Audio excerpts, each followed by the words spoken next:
So Kentucky destroyed LSU last night, and there's a recap up of this on the channel already. But this was Kentucky's final home game of the season, and it's been a very fun, very special season. Obviously, Mark Pope's first at the helm of Kentucky basketball, all those top 15 wins, and you get a sense for how Mark Pope is going to run things and sort of how he understands the culture and what it means to be a Kentucky player. Senior day is an important day for everybody, every program.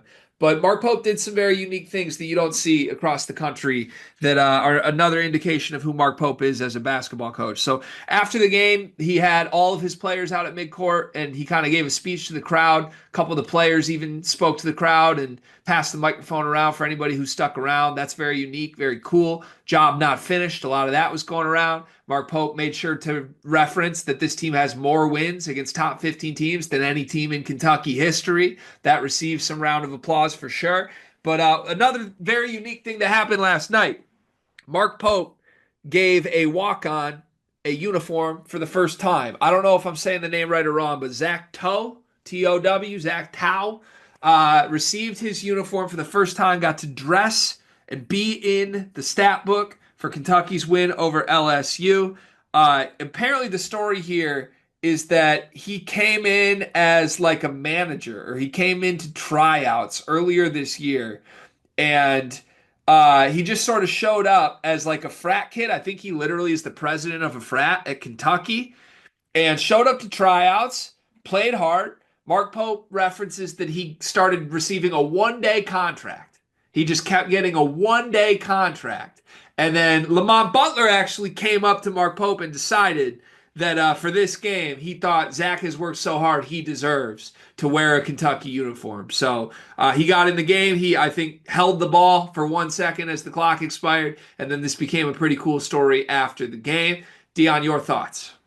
Um, I mean, he's the frat president. I feel like we're giving a guy who probably already has a pretty sweet life as a Kentucky frat president an opportunity here. That's also super dope. Don't get me wrong.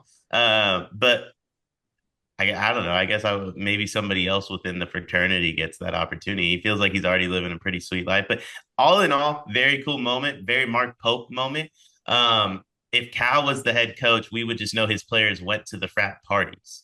So I mean, it's obviously a lot different of a situation with Kentucky. Also, I mean, this got to be Kentucky's first senior night in probably like 20 plus years that they actually had to observe. It must have So felt different for the fans to we're honoring seniors. yeah.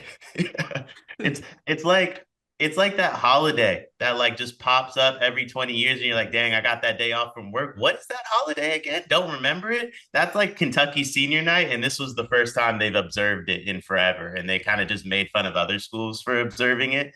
So all in all, just a much different night, a much different scene.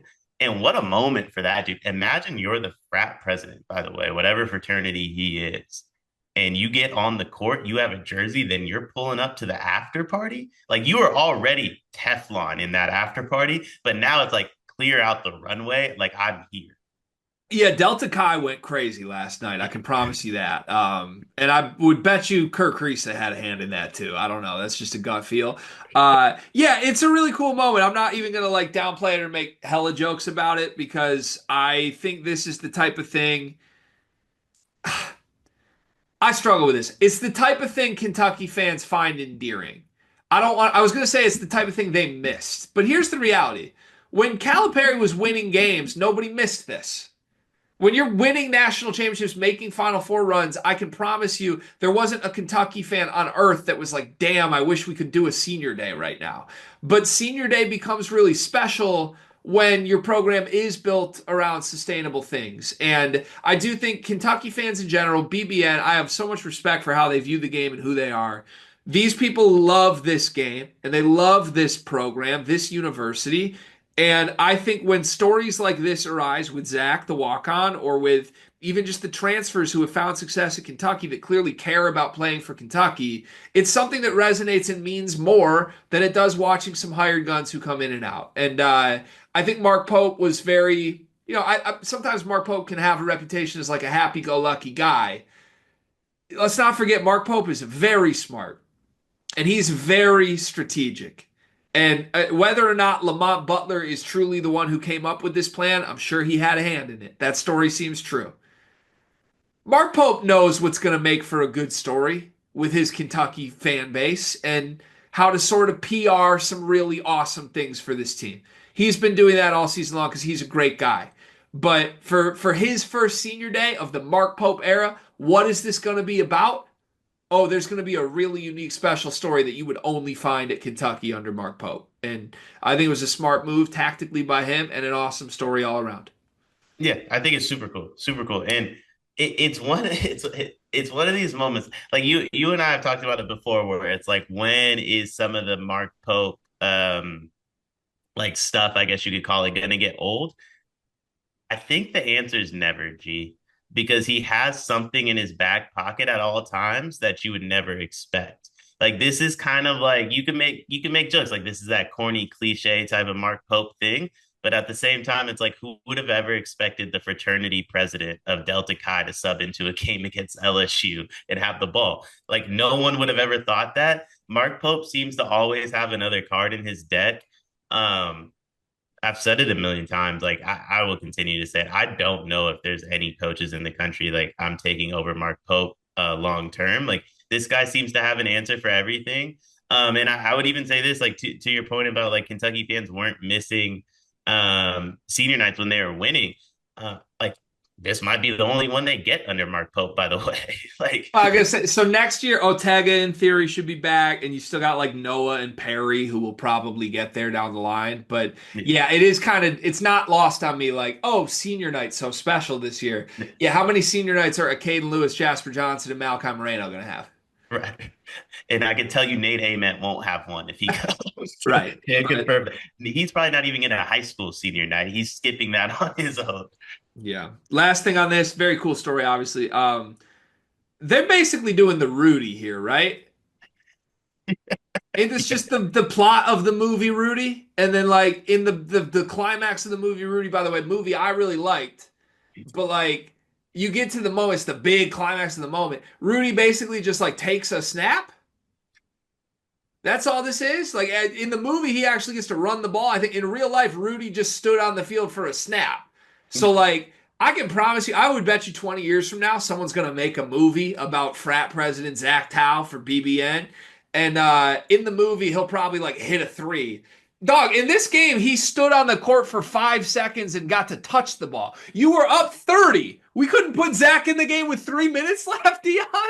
Yeah, they should have got Zach a look. Because I'll tell you what, Delta Chi, I mean, it was already special. Imagine Delta Chi if Zach gets a three-pointer up and it goes in. Special. It all like to be fair, it's not just the plot of Rudy. Some of this program is just Blue Mountain State. And this is just season one of Blue Mountain State. And it's I like that. I like and the that. continuity's on the way. There's one more game this season for Kentucky in the regular season. Does Zach get his jersey taken away now?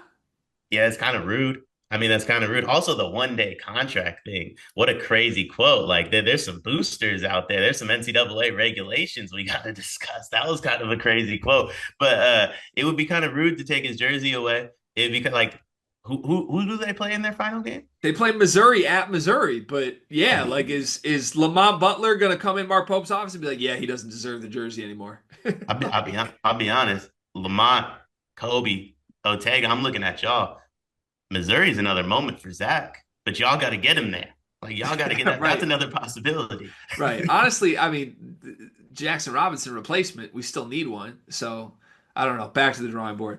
Look, jokes aside, the final quote from this from Mark Pope is something that has stuck with me since I read it last night. Quote, you spend 1 day in this jersey and BBN embraces you for life. That's Yeah. just true, right? Unless you spend that day in that jersey as a Calipari player, then you subsequently spend more days in Arkansas jerseys following. Or unless you're Severe Wheeler.